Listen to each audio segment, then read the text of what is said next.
તો નીટ પરીક્ષા પહેલા કૌભાંડની આશંકાને લઈ ફરિયાદ એનએસયુઆઈ પ્રદેશ પ્રમુખ નરેન્દ્ર સોલંકીએ શિક્ષણ મંત્રી કુબેર ડિંડોરને ટ્વીટ કર્યું। આવતીકાલની પરીક્ષામાં કોઈ ગેરરીતિ ન થાય તેવી રજૂઆત કરી।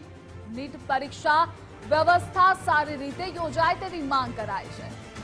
અગાઉ નીટની પરીક્ષામાં ગેરરીતિની વિગતો બહાર આવી। આ પરીક્ષામાં ગેરરીતિ ન સર્જાય તે જવાબદારી રાજ્ય સરકારની છે।